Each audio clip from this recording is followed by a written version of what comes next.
na me pacho ma me fanto animo sasa game no atumi kwaso e wo Bukum Boxing Arena ni mo no awrewosem baako asi wo ho e ma young Nigerian boxer ya friend say Gabriel Oluwasegum eye Olonwango sa branch ye tumi firimu yaya e ma ne kokwa ya awrewosem e wo ma Ghana mu na me pacho per reporter mechete and sports minister Owura Kofi Adams papa enada wache 7-member committee ya wo mo ba be hyase aye hwehwemu ade afa ho na eno na ebra wache 7-member committee no wapanyimpa no nyakonya kasai ama wade asade bi ato committee no anim wo so wabasere pa sanuoma makomako enum ekaka ko ni nsia so de e wo se committee ni tumi yesane ye baya enhwemu mapa betumi akose na branch ye no a wo firim wo Bukum Boxing Arena Nigeria ni no enhwemu mapa ebetumi akoso leading to the death of the Nigerian boxer Gabriel Oluwasegum Olariwaju, deceased at the Bukum Boxing Arena on the 29th of March 2025. 2. To determine whether the organizers or promoters of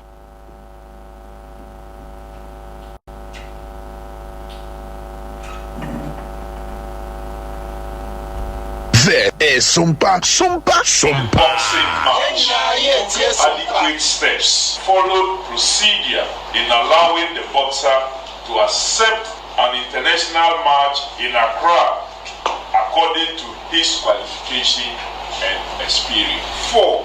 Examine the conduct of all officials, singular and collective, and recommend sanctions where such conduct does not meet acceptable standards. 5. To recommend any changes in technical and medical procedures necessary to ensure total safety in the noble art of self-defense. Finally, to consider any other matter relevant to the terms set down in the matter of hearing and make appropriate recommendations to enhance the image of boxing, safeguard the interest and safety of all participants. So these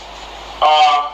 the terms of reference for this 7-member committee that I would also be telling you. I was your way a free whopper.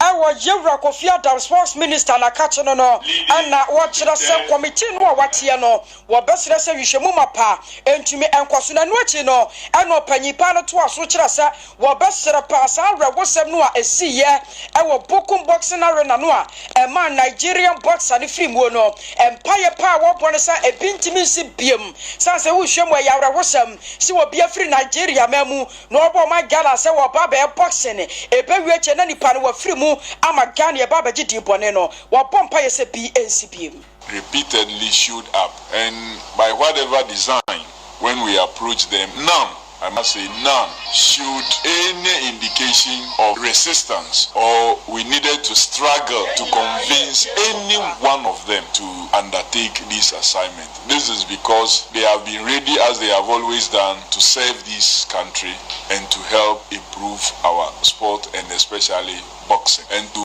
assure everybody, Ghanaians, Nigerians, and any other person interested in the boxing sport, that we understand our responsibilities. We know what it is that we must do, and we assure all that the incident of 29th March, we pray does not happen. But they say God helps those who help themselves. We are awaiting the work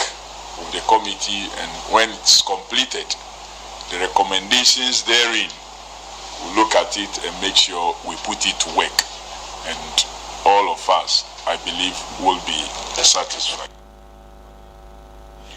I was your way a sports minister, and your turning can just a watcher and so and so at the Atrayan and I'm a patro, your consent for more. Now uremu anesa next round of game at the Ghana Premier League nyankropon ya domo Saturday matches are drop inwa enso betumi atodwa wonim se Accra Lions won betena fie na wone Basake Holy Stars enso tumi akwakosia kan amanu ye na mepacho ma memfanto wani mo se krobia Kumasi Asante Kotoko nyame ya adoma won mu game no ye Sunday woni Pechem United ena betumi asia kan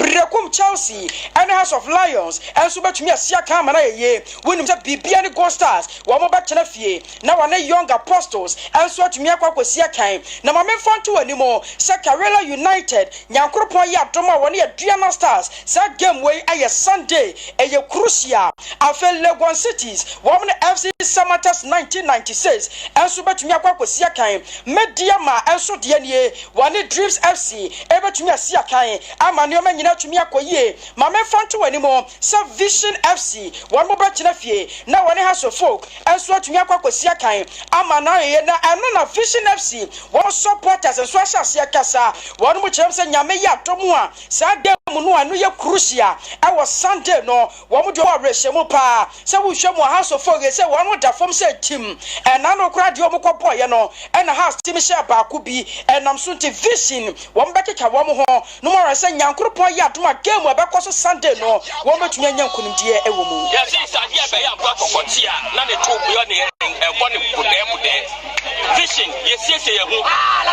ye mini match pa ye determination o se ne supporters e kom ya di en home win e kom ya di en last so mu ye wini wa this trip ye se wini so many no mu di nko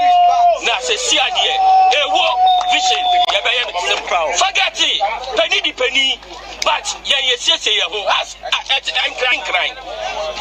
crying ye ni omo sumu ni ye tamani ta na oba no omo nyina fia ntino penny se oni ne ba kuba widi mbatu e de e be chiro mo ye prediction ye 3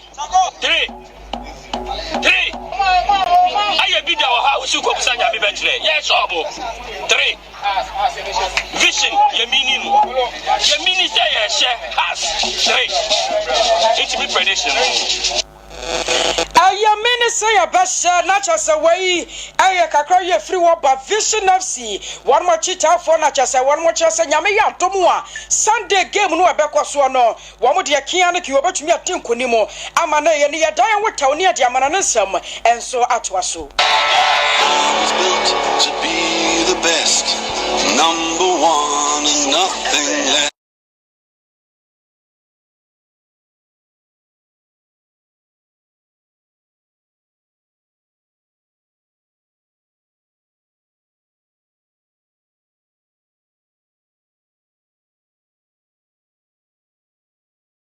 Nyasam ketu amakura na mepacho yetwa so e de free crofoma man so na chese UEFA Women's Nations League no emu sansam ne yetwa so nim se games a wo drop inu a enso tumi todwa na mepacho ma memfanto wani mo se wo bo wura mo group 1 nim wa Germany waro mo chena fie ene Scotland female team no ekokosi aka ma ne ye Germany she 6 Scotland female team no one mo team ba ko pe Austria female team no one Netherlands female team ne tumi kokosi aka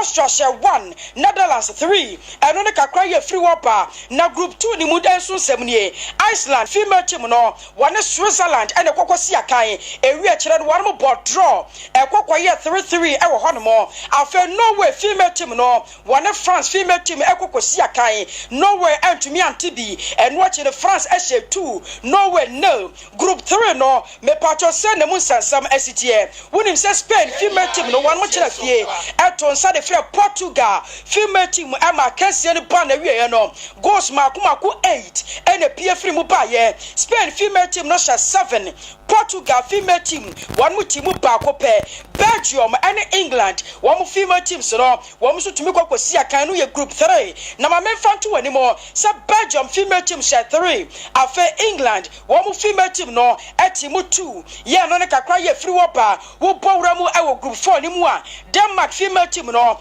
woman Italy female team etumi kokosi akan Denmark one man shebi Italy female team no one man share 3 afa Sweden female team woman Wales female team no kokosi akan me patcho group 4 ni mo no eno so won sansam say na city e Sweden asha 1 Wales enso ateka no na me patcho ma me front wani mo say UEFA Champions League no games I will drop in watch me kwaso na wo powura mo ewo Emirates ni mu a me patcho say na enra na mu sansam city e Arsenal enra mu tumre woman Real Madrid boboko no etumi kwakosi akama ni yeye ewo Allianz Arena na me patcho sa game we no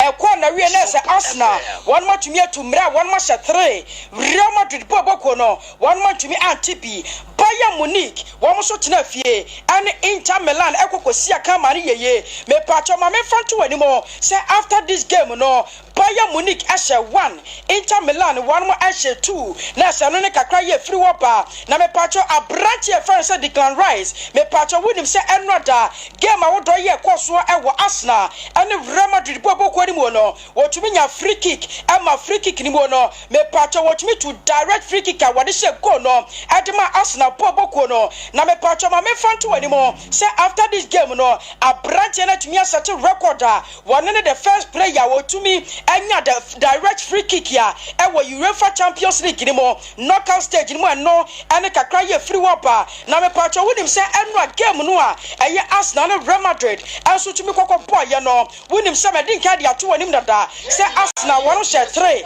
ama say bre na bie kwan dia to wo say UEFA Champions League no wo bi bia da obetumi ababada 5th position no obetumi qualify na next season wo so atumi abobi ya cha say enya sam keto ama na ma me fanto wonim say 2 games bi enso betumi akoso no ye crucial wonim say Barcelona one bet na fie na wone Dortmund enso atumi asia kan Paris Saint-Germain wone Aston Villa so betumi asia kan ama no ye na me patcho wo shaw bre no a no ngotwene obaba 1 minute ne baako na edu sa brese ya na say urade asem no ana ye de ebre wo upowura mu ewo Paris France abrochima mu a Adamfo Power Radio wo mo so fire live ewo hono mu a anya asem keto ma Facebook no ne adamu live for hono mu a yesompa 106.5 YouTube no ayesompa live e patcho sebre de ye sore so committee ene akosuya ejewa akodia boaten ye standing out for the champions na me patcho wonim say wo kom wo Ghana Premier League ni mu a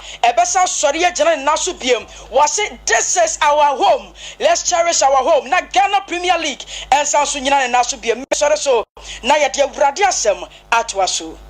this is love you love me too much.